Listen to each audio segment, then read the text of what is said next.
जय हिंद। मैं थेमा का मोहसिन रशीद टोंग। आज तक आपने मुसलमानों और इस्लाम के ख़िलाफ़ जो जहर उगलते हुए देखा होगा वो ज़्यादातर कम पढ़े लिखे लोगों को देखा होगा, ऐसे लोगों को देखा होगा जिनके पास कुछ काम नहीं है और इस फ्रस्ट्रेशन में वो ऐसी हरकतें कर रहे हैं या उनका कोई पॉलिटिकल एजेंडा है। आज आपको दिखाता हूँ इंडियन एडमिनिस्ट्रेटिव सर्विसेज में रहा हुआ आदमी, IAS से रिटायर्ड हुआ आदमी और राजस्थान में बड़ी बड़ी पोस्ट पे रहा हुआ आदमी, राजस्थान क्रिकेट एसोसिएशन का चुनाव जीता हुआ आदमी कैसे अपने रिटायरमेंट के बाद इस्लाम और मुसलमानों के खिलाफ जहर फैला रहा है। इस आदमी का नाम है संजय दीक्षित और ये एक चैनल चलाता है जिसका नाम है जयपुर डायलॉग्स। इस जयपुर डायलॉग पे ये कई ऐसे वीडियोस बनाकर अपलोड करता है जो इस्लाम और मुसलमानों के लिए नफरत फैलाए, जिसकी बातें सुन के मुसलमान भड़कें और इस प्रदेश में और देश में दंगे फैलें, इस प्रदेश और देश की शांति व्यवस्था और आपसी भाईचारा बर्बाद हो जाए और इस लेवल पे इसकी बातें होती हैं कि देश की सुरक्षा तक को खतरा पैदा हो जाए। यह आदमी एक रिटायर्ड IAS है, जयपुर का रहने वाला है और हैरानी की बात यह है कि किस ठप्पे से यह जयपुर डायलॉग्स नाम का एक चैनल कंटिन्यूअसली चला रहा है और उस पर इस्लाम और मुसलमानों के खिलाफ कैसी गंदी गंदी बातें सामने किसी को बिठाकर अपलोड करता है। इस वीडियो में संजय दीक्षित एक नीरज अत्री नाम के आदमी के साथ बात कर रहा है और इस्लाम और मुसलमानों के खिलाफ बेसिरपैर का प्रोपेगेंडा फैला रहा है, बेसिरपैर की बातें कर रहा है और ऐसी बातें कर रहा है जिससे मुसलमान भड़कें और इस प्रदेश में चुनाव से पहले दंगों की सी स्थिति पैदा हो जाए, दंगों जैसे हालात पैदा हो जाए। तो आप लोगों को खुद समझना चाहिए कि इसकी ये बातें कितनी खतरनाक हैं। सुनिए संजय दीक्षित नीरज अत्री के साथ इस वीडियो में क्या क्या वहशियाना और पागलपने की बातें कह रहा है। नमस्ते, मैं हूं संजय दीक्षित और आज हम जयपुर डायलॉग्स के स्टूडियो में स्वागत कर रहे हैं श्री नीरज अत्री जी का।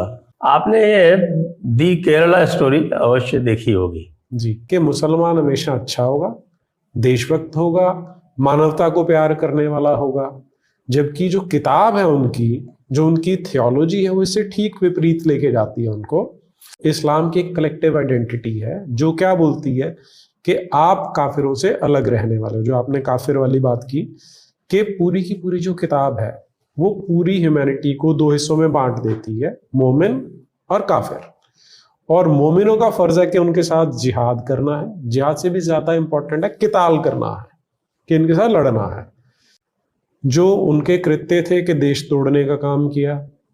इस्लाम एज अ थियोलॉजी कोई भी नेशनल बाउंड्री को आइडेंटिफाई नहीं करता, लेकिन ये आपको देशभक्त दिखा देंगे। फिर इंसानियत नाम की बात कि कोई यूनिवर्सल ह्यूमैनिज्म तो है नहीं इसके अंदर। तो केरला स्टोरी ने इस पहले स्टीरियोटाइप को चैलेंज करके इनकी वास्तविकता बताने की कोशिश की। सारी किताब तुम्हारी कन्वर्शन से भरी पड़ी है और तुम्हारे वहां डिक्लेयर किया जाता है कि 4 महीने काट लो, उसके बाद तो घात लगानी और मारना है। तो इसमें फिर यदि वो आसिफा जो है वो दावा कर रही है, दावत इस्लाम दे रही है, तो वो तो वही कह रही है जो उसकी किताब बता रही है। एग्जैक्टली वही कर रही है जो इनको करने के लिए इनकी थियोलॉजी सिखाती है, जो इनकी क्लर्जी सिखाती है, जो इनका बिल्कुल बेसिक्स है। जो बेसिक्स ही क्या है, डिवीजन के ऊपर आधारित है और वही काम वो कर रहे हैं। इसमें मुझे लगता है कि पहला क्वेश्चन तो अल्लाह पे उठना चाहिए कि तुम कौन से अल्लाह की बात कर रहे हो, क्या उसकी कोई एग्जिस्टेंस है, वहां से स्टार्ट करना चाहिए। क्योंकि पहली चीज तो अल्लाह को हम 2 पार्ट्स में डिवाइड कर सकते हैं और वहां जो इतने सारे अलग अलग देवी देवता थे, अल्लाह उनमें से केवल एक था। और जैसे यहाँ पर इतने सारे देवी देवता है, वैसा ही अल्लाह भी एक रहा होगा। काबा में 360 मूर्तियां थी। हाँ, तो अल्लाह उनमें से एक था। अब मोहम्मद ने क्या किया, उस अल्लाह को एक्सक्लूसिव बना दिया कि ये अल्लाह है, ये अलग है बाकियों से। तो ये तो 2 तरह का अल्लाह हो गया। और अल्लाह जो था प्री इस्लामिक अरेबिया का जो अल्लाह था वो चंद्र देवता था, वो हाँ, मून गॉड बोलते हैं उसको। हाँ, और जो सूर्य की जो थी वो देवी थी शम्स, और वो शम्स जो थी वो अल्लाह की बीवी थी। हाँ। और जब इस्लाम आता है तो इनसे सबसे शत्रुता करता है जी। हाँ, ऐसा है ना संजय जी कि एक्चुअली में तो सारा कुछ इनका बहुत खोखला है। अब हमारे यहाँ पर इतना समृद्ध जो सारे का सारा वांग्मय है उसके सामने कहीं स्टैंड नहीं करते। तो तुम ये कहते हो कि अलग अलग देवी देवता नहीं हो सकते, तो क्यों नहीं हो सकते, उसका कारण बताओ, क्या प्रॉब्लम? अल्लाह कमजोर है, वो आ नहीं सकता, दूसरा देवी देवता प्रोवाइड नहीं कर सकता। तो यदि वो सर्वशक्तिमान है तो वो अपने आप को अलग अलग रूप में क्यों नहीं दिखा सकता? इस प्रश्न का क्या उत्तर है? इनेबिलिटी है ना उसकी कि वो नहीं कर सकता। अल्लाह सिर्फ बच्चा पैदा करने में हेल्प करता है और कोई काम ही नहीं करता वो। और निर्गुण तो बिल्कुल ही नहीं है, क्योंकि उसमें हर प्रकार का जो है वो गुण, या जिसको हम कई बार अवगुण कहते हैं, जिसमें ईर्ष्या, द्वेष, क्रोध, मद, मात्सर्य, ये सब दिखाई पड़ता है। अहंकार। वो कहते हैं कि काफिर जो है वो नजस है, तो कुरान में ही बोला हुआ है। इनका एक एक क्लेम खोखला है, क्योंकि जो सनातन धर्म है या हिंदू धर्म है वो सैकड़ों ऋषियों मुनियों ने, सैकड़ों मनीषियों ने मिल के अलग अलग अपने ढंग से सोच के कई उसमें धाराएं बनाई है। ये एक आदमी था आज से 1400 साल पहले, वो भी कोई पढ़ा लिखा व्यक्ति नहीं था, तो उसके दिमाग में जो आया, उसको जो सूट कर दिया उसने वो बना दिया। और आज उसी को एक तरह से क्योंकि वो धंधे की तरह चल पड़ा है, तो उसी को आगे प्रोपेगेट करने की कोशिश की जाती है। इसलिए इसमें कभी भी आपको डेप्थ दिखाई नहीं देगी। जब हम अपनी वाली कॉन्सेप्ट लगाने की कोशिश करते हैं, निराकार, निर्गुण, तो वहां वो व्यक्ति तो इतना सोच ही नहीं पाया होगा कभी, इसलिए आपको उस तरह की कोई कॉन्सेप्ट इस्लाम में दिखाई नहीं देती। उसमें बिल्कुल बचकानी चीजें दिखेंगी। आप पूरे का पूरा जो जिसे आज हम इस्लामिक वर्ल्ड बोलते हैं उसे देख लीजिए। भुखमरी है, गरीबी है, लाचारी है, कोई टेक्निकल इनोवेशन नहीं है, तो अल्लाह क्या कर रहा है फिर? कुछ भी नहीं दे रहा। अल्लाह तो इमेजिनरी एंटिटी है ना, वहीं से हमें शुरू वहां से करते हैं।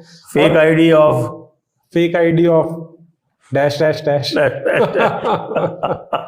तो ये वीडियो था संजय दीक्षित का। इसमें आपने देखा कि इसने कितनी भद्दी बातें और बेसिर पैर की बातें इस्लाम और मुसलमानों के बारे में कही। यही नहीं, केरला स्टोरी को भी इसने वास्तविक, बिल्कुल सच्ची साबित कर दिया, जिसको खुद निर्माता और निर्देशक सच्ची बात नहीं कह रहे हैं। संजय दीक्षित के ये मोबाइल नंबर्स हैं जो उसने अपने चैनल पे शो कर रखे हैं। मैं गुजारिश करूंगा हर एक भारतीय से कि इससे फोन करके पूछिए कि क्या बातें हैं जो इसको इस्लाम और मुसलमानों के खिलाफ इतनी नफरत फैलाने के लिए उकसा रही हैं। क्या एजेंडा है इस आदमी का? क्या इस मुल्क में अमन और चैन इस आदमी को पसंद नहीं है? ये सवाल जयपुर डायलॉग्स और संजय दीक्षित और नीरज अत्री से जरूर कीजिए। मैं राजस्थान पुलिस से गुजारिश करूंगा जयपुर डायलॉग्स बैन हो, इसकी वेबसाइट और इससे जुड़ी हुई सारी चीजें बैन होना चाहिए। और यही नहीं, जयपुर डायलॉग्स के कई वीडियोस में पाकिस्तानी लोग भी आ चुके हैं। मुझे पूरा शक है कि इसकी फंडिंग पाकिस्तान की तरफ से हो रही है ताकि भारत में हिंदू मुस्लिम झगड़े हों। जयपुर डायलॉग्स के डिस्क्रिप्शन में दिए गए बैंक अकाउंट, बैंक खाते की भी जांच हो, उसमें किस किस व्यक्ति ने, किस किस आदमी ने इनको कब कब कितना कितना पैसा दे रखा है, उन सब के खिलाफ भी कड़ी से कड़ी धाराओं में मुकदमे दर्ज हो और उन सबको भी इसमें मुलजिम बनाया जाए। राजस्थान पुलिस प्रोएक्टिवली इस पर काम करे। मेरी हाथ जोड़ के गुजारिश है इस सूबे के मुख्यमंत्री अशोक गहलोत साहब से और राजस्थान पुलिस के डीजीपी साहब से कि आपकी नाक के नीचे राजधानी जयपुर में इन चीजों को अमल में मत आने दीजिए। ऐसा नफरती कंटेंट, ऐसा नफरती एजेंडा कम से कम राजस्थान की राजधानी से तो मत चलने दीजिए। इनके खिलाफ सख्त से सख्त कार्रवाई कीजिए। बहुत बहुत शुक्रिया। मैं था का थेमा का मोहसिन रशीद टोंक।